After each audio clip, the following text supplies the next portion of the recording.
septembre 1999, Céline revient au Québec pour lancer son nouvel album intitulé « Au cœur du stade ». Encore un disque avec pour titre un type de complexe sportif associé à un organe vital. Moi, je croyais ce concept épuisé depuis le 78 tours de Lucille Dumont à la glande de l'Arena. Ah, mais plus ça change, plus c'est pareil. Et Pierre Bourque se défend d'avoir bouclé le budget de Montréal en multipliant le nombre de contraventions aux automobilistes. Et lui, on devrait lui donner une scène chaque fois qu'il dit une niaiserie. Hey, mais je l'ai, j'y pense, c'est la solution pour boucler le budget de la ville. Vite, remettez-moi le prix Nobel d'économie. Ah, bonne fin du monde, mesdames et messieurs. Tout d'abord, des nouvelles de moi. Eh bien, quoi de mieux que les bonnes vieilles activités familiales pour aborder des sujets épineux de l'actualité? Par exemple, on sait tous que M. Bernard de Rome n'a jamais craché sur une bonne partie de Keklekekan pour nous annoncer des hécatombes. Moi, je me rappellerai toujours de son spécial cachette barbecue lors du suicide du chanteur Claude François. Oui, le téléphone a pleuré, mais on a vite oublié le cadavre du chanteur électrocuté quand Bernard a surgi de sa cachette en criant « Barbecue !» C'est ainsi qu'aujourd'hui, je remets au goût du jour un des pas de danse les plus célébrés de l'histoire. Non, calmez-vous, ce n'est pas la gavotte.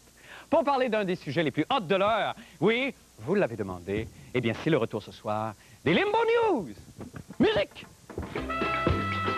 Alors, évidemment, depuis des semaines, la nouvelle ministre de l'Emploi et du Travail, Mme Diane Lemieux, doit se dépêtrer dans le cafouillage administratif d'Emploi Québec.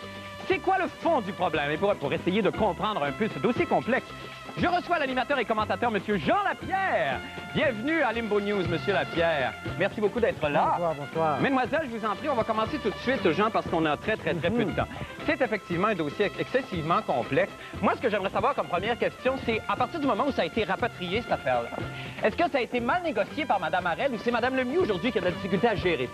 Il faut dire une chose, c'est que ça faisait 30 ans que le Québec demandait d'avoir les pouvoirs en matière de formation de la main-d'œuvre en disant pourquoi est-ce qu'il y a deux, le fédéral, le provincial, se mêlent d'éducation finalement des chômeurs. Ouais. Et là, 30 ans plus tard, Québec récupère tous les pouvoirs, 3 milliards de dollars sur 5 ans. Mme Arel, c'est énorme, Mme Arel signe l'entente et là, récupère aussi 1000 fonctionnaires fédéraux. Ouais. Là, le bordel a pogné entre les fonctionnaires, qui va avoir le bureau de coin, qui va avoir la fenêtre, qui va être le plus loin des toilettes. Et finalement, depuis le rapatriement en 97, c'est le bordel dans ce ministère-là. Madame Lemieux ramasse l'État laissé par d'autres. Oui, évidemment. Et là, ça plaît aux libéraux, ça, évidemment, tout ça, parce que les libéraux s'en servent. C'est une grande épine dans le pied de M. Bouchard. Ben, c'est-à-dire que pour un gouvernement qui veut rapatrier tous les pouvoirs, qui veut faire la souveraineté et dire on est capable de mener tout, on dit, mais écoute, un petit pouvoir en matière de formation de la main-d'œuvre et vous n'êtes pas capable de l'administrer. Donc, pour les libéraux, ils disent, écoutez, ce gouvernement-là ne peut pas faire la souveraineté, ils ne sont même pas capables de rien administrer. Donc, Mme Lemieux a l'air vraiment folle avec ça, et tout le gouvernement est embarrassé. Un dernier mot sur, évidemment, le déficit zéro qu'on a atteint. Donc, est-ce que le gouvernement est obligé de changer un petit peu son discours? Est-ce que je dois la monter? Non, oui, montez là-dedans. Le gouvernement doit changer son discours, et là, est-ce qu'on va remettre de l'argent, par exemple, dans un programme aussi extraordinaire qu'Emploi Québec? J'ai l'impression que le premier ministre ne mettra pas d'argent neuf. Ils vont dire, changez les autres programmes, On va faire ça par en dessous. C'est ça qui et va donc, arriver. mais à la fin, Mme Lemieux n'est pas sortie du bordel. Non, j'imagine. Il y en a pour longtemps, mais pour l'instant, vu que l'opposition veut sa peau, tout le monde va dire, faut qu'elle reste.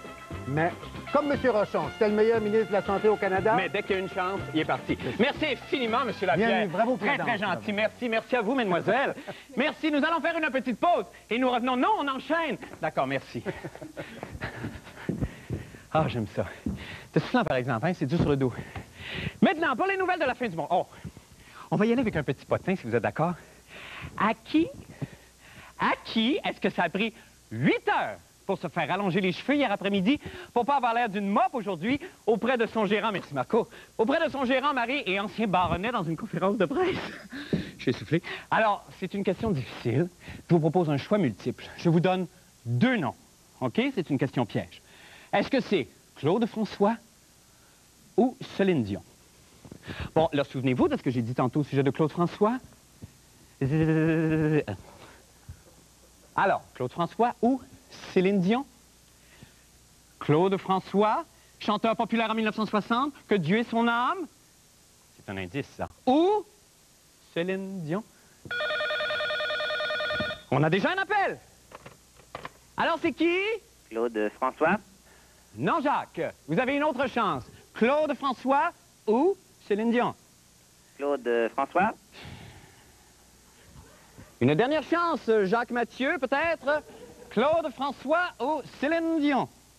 Claude François. Correct, c'est ça, Jacques. Merci infiniment. Par contre, Céline, elle rencontrait les médias aujourd'hui, et pendant ce temps, le monde entier s'est arrêté. Ben, Monsieur Jean-René Dufort a fait, lui aussi, comme tout le monde, le voyage en Célinie. On écoute.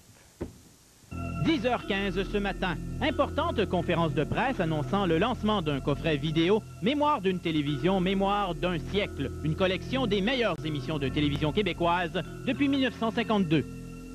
Bande d'inconscients, regardez-les donc se concentrer sur une affaire aussi plate alors qu'aujourd'hui c'est la journée Céline Dion. 11h30 ce matin, le Front commun CSN-CEQ-FTQ rend public le plan d'action qu'il recommandera à ses membres en vue des prochaines négociations. Malheureusement, tout le monde s'en calisse, car c'est aujourd'hui la journée à Céline Dion. 13h, conférence de presse à l'hôpital Sainte-Justine visant à enseigner les comportements infantiles adéquats afin de prévenir les morsures de chien-chien. Malheureusement, nous n'avons pas la tête à cela, car aujourd'hui, c'est la journée à Céline Dion. 14h, Hydro-Québec et son président Steve Flanagan expliquent aux journalistes dans une rencontre intime que l'entreprise entame aujourd'hui une simulation majeure pour le passage de l'an 2000. Mais aujourd'hui, nous n'avons pas la tête à cela, parce qu'aujourd'hui, il pleut. Mais c'est surtout la journée de Céline Dion. Oui, Céline Dion qui donne sa conférence de presse au centre Molson. C'est ici qui sont les gros médias. C'est ici qui sont les gros bigs. Nathalie Petrovski, Yvon Lambert, Stéphanie Allaire, Sébastien Benoît et Céline Dion. Quant à moi, j'ai pu enfin jouer à mon sport de conférence préféré, être dans l'image des grosses télés en direct. Ici Jean-René Dufort, à Montréal. Eh bien oui, comme Céline, il était partout aujourd'hui. Jean-René, bonsoir. Salut Marc. Bon, alors Jean-René, évidemment, j'imagine qu'il y avait énormément de monde à la conférence de presse, ce qui était prévu de toute façon. J'imagine qu'on a eu droit aux questions. Est-ce qu'on a parlé du bébé de Céline? Oui. Oui, on a de la maladie de René aussi, évidemment. Céline veut toujours un bébé. Bon. René va mieux. Bon. Et René va faire un spectacle le 31 décembre 1999. Bon. Ce sera son dernier avant un bout, car on disait qu'elle prenait une année sabbatique. Bon, Maintenant, on parle de 2 ans. 2 sabbatique. ans? Oh mon Dieu! Alors vraiment, on veut se remettre là. Oui. Jean-René, rapidement, est-ce que vous avez déjà affronté quand même des mesures de sécurité? Parce que j'imagine qu'une conférence de presse aussi courue, aussi attendue, il doit y avoir des gens quand même qui ont essayé de faire des esclandres ou des scandales. Non, ben la seule vue du bodyguard de Céline Dion, qui est assez épeurant, merci, calme, beaucoup d'ardeur. Donc, on a simplement mangé les plats de peanuts de l'Ovation en écoutant Céline parler de son spectacle et de sa vie. Ah bon, ben c'est merveilleux. Tout ça est très touchant. Merci infiniment, Jean-René. Ça fait plaisir, Marc. Merci beaucoup. Nous allons faire cette fois-ci une vraie petite pause et nous revenons avec la fin du monde en bref. Je vous en... La fin du monde en bref, maintenant. La mode est aux affaires chez les artistes. Après M. Jacques Desrosiers et son pot of burger et la chemiserie, évidemment, de Dominique Michel, voilà que l'humoriste Lise Dion vient d'ouvrir son propre commerce de nettoyage à sac de vêtements. Inspirée par ses aînés, la jeune comédienne et mannequin Maë Paiement se lance elle aussi dans le commerce de détail. C'est ce que nous apprenait le journaliste Herbie Moreau lors de la dernière édition du célèbre magazine Flash.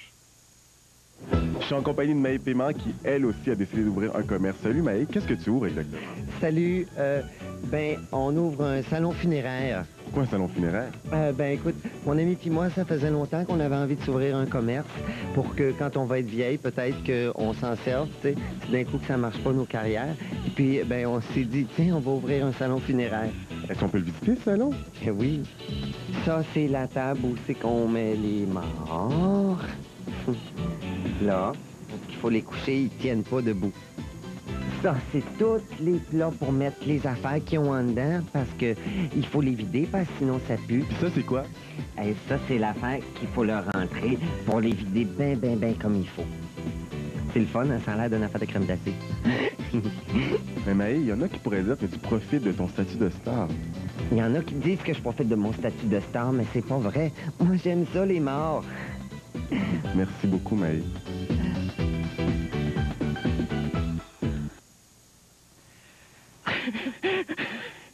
Vous vous souvenez des scandales des vignettes VIP à Montréal? Non! Oh, bien mon Dieu! Je crois que c'est là une occasion d'effectuer un de mes fameux retours dans le passé. Ça, c'est magnifique. Flashback.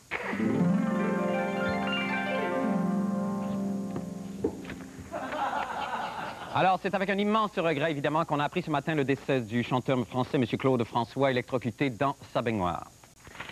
D'autre part, un scandale impliquant les préposés au stationnement à Montréal vient d'éclater. Des fonctionnaires municipaux, policiers et notables de la ville posséderaient des vignettes VIP collées sur leur plaque d'immatriculation, leur évitant évidemment de se voir remettre des contraventions. Le maire Bourque va sûrement mettre des cadres à la porte.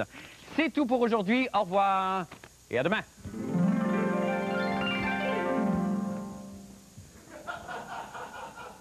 Dieu qu'on était bon dans ce temps-là. Hein? Et que j'avais l'air monsieur à 6 heures, moi. Oh. Fait que c'est aujourd'hui donc que le maire Bourque de West-Exmoncton donne l'occasion de voir un autre reportage de notre envoyé spécial, Monsieur Bruno Blanchet. Le sommet de la francophonie, une présentation de Mentos, parce que c'est chewy. Moncton, sommet de la francophonie. La ville est assiégée par les forces de l'ordre, venues assurer la protection des dignitaires du monde entier. Entassés à bord d'autobus suivis par des hélicoptères qui effectuent des manœuvres pour tromper les radars.